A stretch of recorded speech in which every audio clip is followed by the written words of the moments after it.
Good afternoon, everybody. I am absolutely thrilled to be here on this breathtakingly beautiful campus to see and to meet all of you today. It goes without saying that the members of the search committee were thoughtful and enthusiastic ambassadors for the college. From my conversations with them and from all the reading I've done during the past several months, I feel as if I already have a sense of the qualities that define Swarthmore as an extraordinary community. But nothing can capture the excitement of actually being here with you all, and experiencing your warm and gracious welcome. I am profoundly humbled and more deeply honored than you can imagine to have been selected to be your next president.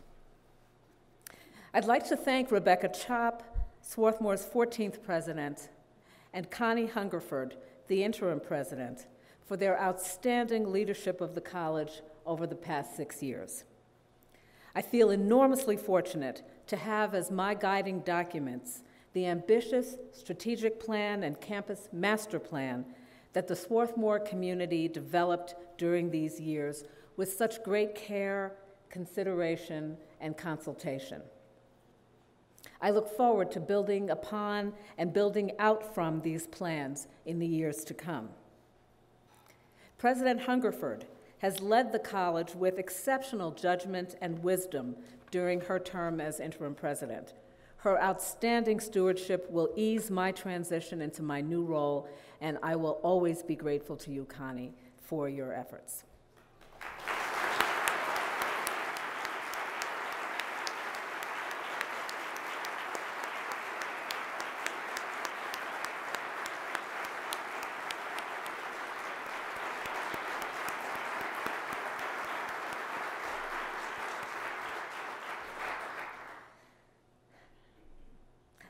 I was raised by parents whose lives were transformed by their own educations.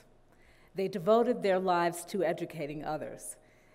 My father is a retired professor of biology, and my mother is a retired public school teacher. They instilled a love of learning in my siblings and in me. So thank you so much, Mom and Dad, for braving this weather to be here today. I am blessed to have you here, as well as my brother Daryl, my sister Vera, and your families.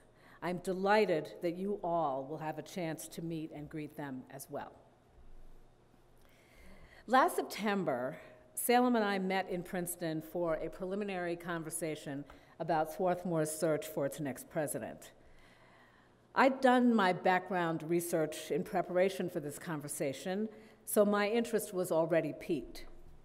But as we talked, I found myself becoming increasingly compelled by the image that emerged of a college profoundly committed to academic rigor, to the accessibility and affordability of a high-quality liberal arts education, and to preparing students to make a difference not just in their chosen fields, but in the wider world.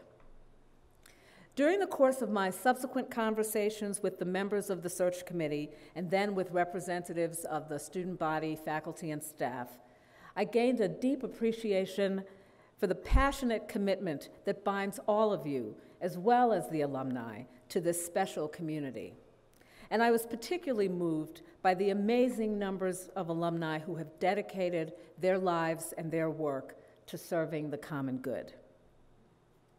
Throughout these conversations, I've had the powerful sense that my experience and my personal values are aligned with the core values of the college. As Gil mentioned, I'm a Bates College alum. Some of you may know that Bates is another Garnet school, so I feel as if my wardrobe is perfectly appointed for this transition. But my intellectual and ethical life have been shaped both by my rich academic experience there and by the close relationships I've formed during my years as a student that have sustained me in the succeeding decades. I've spent most of my career at Princeton, an institution that prides itself on being a top-ranked research university with the heart and soul of a liberal arts college. As a faculty member, I experienced the joy of watching my students' intellectual and personal development as I taught them in classes and as I supervised their junior and senior independent projects. As director of the Center for African American Studies, I worked closely with faculty colleagues across a range of departments to expand a modest interdisciplinary program into one of the top-ranked academic units in our field. For the past three and a half years as dean of the college, I've convened conversations with faculty, students, and administrators to enrich and enhance Princeton's undergraduate academic experience, our academic policies, pedagogical practices, and curriculum. And during my tenure as dean, I focused a considerable amount of attention both on supporting our efforts to recruit a diverse student body and on creating an environment in which all of our students have the opportunity to thrive. Swarthmore offers one of the finest liberal arts experiences available anywhere in the world. With its commitment to academic rigor and creativity, to access and opportunity for all students, regardless of their financial circumstances, to nurturing a diverse community of students, faculty, staff, and alumni, and to contributing to the common good, the college is poised to define the meaning and the value of the liberal arts, both nationally and internationally, for this generation, the next, and beyond. I'm eager to join this vibrant community and to hear and to learn from students, faculty, staff, and alumni. Building on the great work you've already begun, I hope to help make this extraordinary educational opportunity available to more high-achieving students from under-resourced backgrounds, and to cultivate a climate that enables students, whatever their circumstances, to flourish while they're here.